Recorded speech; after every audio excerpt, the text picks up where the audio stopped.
जय जिनेन्द्र। आज हम NCERT 12th micro economics chapter 1 माध्यमिक शिक्षा मंडल की नई प्रश्न बैंक के ज्ञानपरक प्रश्नों को हल करेंगे। आप पहले 1 से 10 तक ज्ञानपरक प्रश्नों को हल कर चुके हैं और 11 से 20 तक नए क्वेश्चन को नई प्रश्न बैंक में ऐड किया गया है, जिन्हें कि हम आज सॉल्व करेंगे। पहला क्वेश्चन 11 है, 10 तक हम सॉल्व कर चुके हैं। उनकी लिंक आपको डिस्क्रिप्शन पे मिल जाएगी। आर्थिक समस्या क्यों उत्पन्न होती है? आर्थिक समस्या का अर्थ होता है चयन की समस्या। अब ये क्यों उत्पन्न होती है? जैसे आपकी आवश्यकताएं हैं, मान लेते हैं आपके स्कूल खुलते हैं और आप पैदल स्कूल जा रहे हैं, तो आप क्या सोचते हैं, काश साइकिल हो। आपको साइकिल की आवश्यकता होती है। साइकिल मिल जाती है तो फिर आपको स्कूटी की आवश्यकता उत्पन्न हो जाती है। स्कूटी मिल जाती है तो आपको कार की आवश्यकता उत्पन्न हो जाती है। यानी जैसे ही आपकी एक आवश्यकता संतुष्ट होती है, दूसरी आवश्यकता उत्पन्न हो जाती है। तो पहला तो हुआ आवश्यकताएं अनंत है, और दूसरा आवश्यकता की तीव्रता में भिन्नता होती है। जब स्कूल आपके खुले हुए हैं तब आपको जुलाई में सबसे ज़्यादा आवश्यकता किसकी होगी? पैसे जो हैं आपको, उनकी आवश्यकता, आपको साइकिल की आवश्यकता ज़्यादा होगी या फिर आपको घूमने के लिए पैसों की आवश्यकता ज़्यादा होगी? ऑब्वियसली आपको साइकिल की आवश्यकता ज़्यादा होगी, क्योंकि साइकिल से आप स्कूल जा सकते हैं। जब आपके पास साइकिल की आवश्यकता संतुष्ट हो जाती है और पैसे बचते हैं, तब आप घूमने की आवश्यकता को संतुष्ट करेंगे। तो पहला तो क्या हुआ कि आपकी आवश्यकताएं अनंत होती हैं और इनकी जो तीव्रता होती है उसमें भिन्नता होती है। कुछ आवश्यकताएं अधिक तीव्र होती हैं और कुछ कम। जो अधिक तीव्र होती हैं उनकी पूर्ति पहले की जाती है।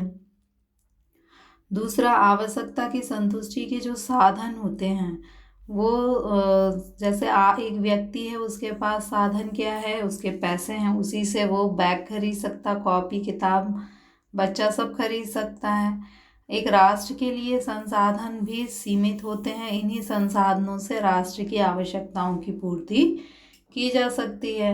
अब ये जो संसाधन होते हैं वो वैकल्पिक प्रयोग वाले होते हैं। वैकल्पिक का मीन्स होता है कि जैसे इलेक्ट्रिसिटी है, तो इलेक्ट्रिसिटी से आप पढ़ाई के लिए बल्ब भी जला सकते हैं, फ्रिज कूलर भी चला सकते हैं। तो अब कौन सी आवश्यकता ज़्यादा तीव्र है, आप उसकी संतुष्टि करेंगे।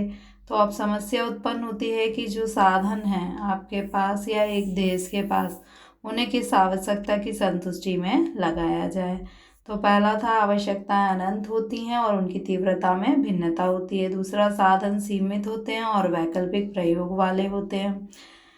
तीसरा है कि अब चयन की समस्या उत्पन्न होती है कि हमारी जो अनंत आवश्यकताएं हैं, इनमें से किन आवश्यकताओं की पूर्ति साधनों की सहायता से की जाए। इस आवश्यकता की पूर्ति की जाए या इस आवश्यकता की पूर्ति की जाए, यह समस्या उत्पन्न होती है। लिखेंगे कैसे? असीमित आवश्यकता, इसके अंदर आपको क्या करना है, ये लिखना है कि आवश्यकताएं अनंत होती हैं और एक आवश्यकता के पूर्ण होने पर नई आवश्यकता उत्पन्न हो जाती है और सभी आवश्यकताओं को संतुष्ट नहीं किया जा सकता। जो अंडरलाइन वर्ड है केवल उनसे आप याद रख सकते हैं। दूसरा है आवश्यकता की तीव्रता में भिन्नता होती है, यानी कुछ आवश्यकताएं कम तीव्र होती हैं और कुछ अधिक तीव्र होती हैं। ये महत्व के आधार पर होता है, यानी जो अधिक महत्वपूर्ण होती है हम उसे पहले प्राथमिकता देते हैं। जैसे कि आप स्कूल जाते हैं तो सबसे पहले आप जो है बुक को प्राथमिकता देंगे, उसके बाद बैग को प्राथमिकता देंगे। फिर है साधन दुर्लभ होते हैं। दुर्लभ का अर्थ होता है साधन, यानी आपके एक व्यक्ति के पास जो पैसा है और राष्ट्र के पास जो भूमि है, पूंजी है, श्रम संगठन और साहस है, उसके साधन होते हैं। तो साधन जो होते हैं वो सीमित और दुर्लभ होते हैं। आपके पास धन सीमित है और दुर्लभ है। अब सीमित का अर्थ क्या होता है कि जो साधन की मांग है वो ज़्यादा है और पूर्ति कम है। आपके पास धन की मांग ज़्यादा और धन की पूर्ति कम है। ऐसे देश के पास उत्पादन के जो साधन हैं उनकी मांग ज़्यादा है और पूर्ति कम है। और सीमितता या दुर्लभता को हम इस अर्थ में भी समझ सकते हैं कि हमारी आवश्यकताएं जो हैं अनंत है और उनकी तुलना में साधन जो हैं वो कम हैं।